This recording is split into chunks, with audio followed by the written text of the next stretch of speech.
సంచలనం సృష్టిస్తున్నటువంటి డ్రగ్స్ కేసుకి సంబంధించినటువంటి అసలు నిజాలు ఎలా బయటపడ్డాయి, అసలు ఈ కెల్విన్ ఎట్లా దొరికాడు, లేకపోతే ఆ తర్వాత ఈ సినీ నటుల వ్యవహారం కానీ దర్శకుల వ్యవహారం కానీ ఎట్లా బయటకు వచ్చింది, ఇది ఎవరికీ తెలియలేదు. వాస్తవంగా ఏదేదేదో రకరకాలైనటువంటి ప్రచారం జరుగుతుంది. విశ్వసనీయంగా అందుతున్నటువంటి సమాచారం ప్రకారం చూసుకుంటే మొట్టమొదట ప్రస్తుతం హైదరాబాద్ నగరంలో ఈ మధ్యనే వెలిసి దాదాపుగా ఎల్కేజీకే 2 లక్షల రూపాయల వరకు ఫీజు వసూలు చేస్తున్నటువంటి ఒక కార్పొరేట్ విద్యా సంస్థ, ఐఏఎస్లు ఐపీఎస్లు మంత్రుల బిడ్డలందరూ కూడా ఆ స్కూల్లోనే చదువుతున్నారు. ఆ చదువు దాంట్లో ఒక బస్సు దగ్గర నుండి అన్నీ కూడా ఏసీలోనే ఉంటాయి, క్లాస్ రూమ్లు ఏసీలోనే ఉంటాయి. అక్కడ ఎల్కేజీ అప్పటి నుంచినే ల్యాప్టాప్ని మెయింటైన్ చేసేటువంటి పరిస్థితి, హైజెనిక్ ఫుడ్ లాంటి ఫెసిలిటీస్తో నడుస్తున్నటువంటి సంస్థ. 10th క్లాసు దాని దగ్గరికి వచ్చేటప్పుడు దాదాపు 10 లక్షల రూపాయల ఫీజులు వసూలు చేసేటువంటి ఒక విద్యా సంస్థ. ఈ విద్యా సంస్థలో చదువుతున్నటువంటి 4వ తరగతి చదువుతున్నటువంటి ఒక విద్యార్థి ఒక ఐపీఎస్ ఆఫీసర్ కొడుకు. మొట్టమొదట ఈ డ్రగ్స్కి సంబంధించి చిన్న చితక వాళ్ళని పట్టుకున్నప్పుడు స్కూళ్ళు వాళ్ళు వాడుతున్నారన్న సమాచారం అందాక స్కూళ్ళలో మొట్టమొదట ఈ స్కూల్కి నోటీస్ ఇచ్చారు.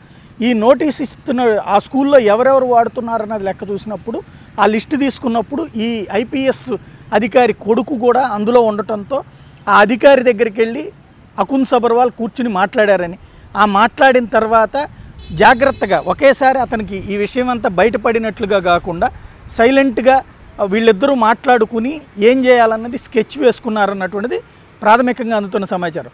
అందులో భాగంగా ఆ కుర్రోడికి ఏమీ చెప్పకుండా యథావిధిగా అతని దోవన అతన్ని వదిలేశారు.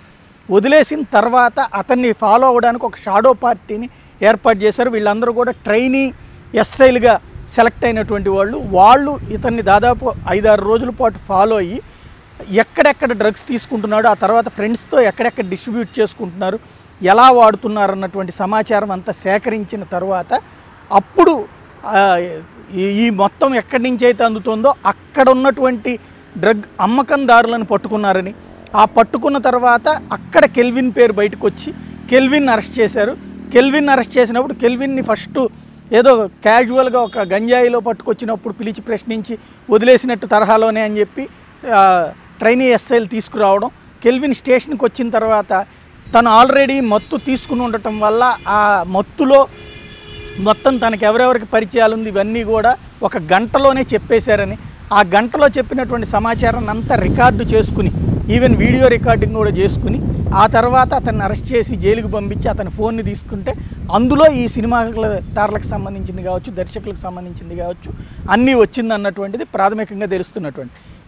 ఇందులో ఇంకొక కీలకం ఏంటంటే ఆ తర్వాత ఈ స్కూళ్ళన్నీ ముందైతే ఏ స్కూలు ఆ స్కూల్ నుండి మిగతా స్కూళ్ళన్నింటినీ లెక్క తీసుకుందామంటే స్కూలు యాజమాన్యాలకు సంబంధం లేదు ఈ వ్యవహారంలో. కేవలం బయట కొంతమంది ఈ డిస్ట్రిబ్యూట్ చేసేటువంటి వాళ్ళు ఉంటున్నారు, వాళ్ళు అక్కడ ఐస్ క్రీములు అమ్మే వాళ్ళ దగ్గర నుండి చుట్టుపక్కల ఉన్నటువంటి పార్లర్ల దాకా ఉంటున్నారన్నటువంటి సమాచారం అందుకున్న తర్వాతనే షాడో పార్టీ ద్వారా చాలా కూల్గా చేసి ఆ తర్వాత మొట్టమొదటి డ్రగ్స్ తీసుకునే పిల్లవాడికి కూడా కౌన్సిలింగ్ ఇచ్చి ఇంకోసారి తీసుకొని ఇవ్వకుండా చేయడంతో పాటు మొత్తం డ్రగ్స్ రాకెట్ని తేల్చడానికి, ఎందుకంటే అట్లాంటి స్కూళ్ళకే చేరిందంటే ఐఏఎస్లు ఐపీఎస్ల కొడుకులు వాళ్ళే ఈ మత్తు బారిన పడతాయి. రేపు పొద్దున మిగతా వాళ్ళందరినీ ఎంత ఈజీగా క్యాప్చర్ చేయగలరో తెలుసుకున్నారు. కాబట్టి ఆ సందర్భంలో కెల్విన్ పట్టుకోవడం, కెల్విన్ దగ్గర ఉన్నటువంటి సెల్ ఫోన్లో దాదాపు 1000 మంది విద్యార్థులకు సంబంధించినటువంటి న్యూడ్ ఫోటోలతో పాటు వీడియోలతో సహా వాళ్ళకి సంబంధించినటువంటి అడ్రస్లన్నీ ఉండటం, ఆ తర్వాత అందులో సినిమా వాళ్ళే కూడా ఉండటంతో మొత్తం వ్యవహారాన్ని నిగ్గు తేల్చడానికి, ఇంకొకటి ప్రెషర్ లేకుండా టోటల్గా కంట్రోల్ చేయడానికి సిద్ధపడటం అనేది, దానికి తోడుగా ఈ మొత్తం వ్యవహారాన్ని ముఖ్యమంత్రి కేసీఆర్ నోటీసుకి తీసుకెళ్తే ఆయన ఎవరిని వదిలిపెట్టద్దు అంతా తేల్చేయమని చెప్పడంతో ఈ డ్రగ్స్ రాకెట్ గుట్టు తేల్చేటువంటి ప్రయత్నం సీరియస్గా జరగడం ప్రారంభమైంది. అందులో భాగంగానే తాజా పరిణామాలు చోటు చేసుకున్నాయి. త్వరలో ఒక దర్శకుడిని కూడా అరెస్ట్ చేయబోతున్నారు. ఇప్పుడు ప్రస్తుతం విట్నెస్లుగా పిలిచినటువంటి వాళ్ళు చెప్పినటువంటి వాటి ఆధారంగా ఒక దర్శకుడితో పాటుగా దాదాపుగా 5గురు దాకా సినీ పరిశ్రమకు సంబంధించినటువంటి వాళ్ళు తప్పనిసరిగా అరెస్ట్ అవుతారు అన్నటువంటిది అందుతున్న సమాచారం. నిజాన్ని నిజంగా చెప్పడమే నిజమైన జర్నలిజం. అవాస్తవాలతో కూడిన వార్తలు సృష్టించేదే జర్నలిజం. ఒక అంశాన్ని అవగాహనతో చర్చించుకుందాం, నిర్భయంగా నిర్మోహమాటంగా మాట్లాడుకుందాం. సమాజంలో మంచి మార్పును కోరుకునే సామాన్యుల్లో ఒకడు మీ జర్నలిస్ట్ సాయి.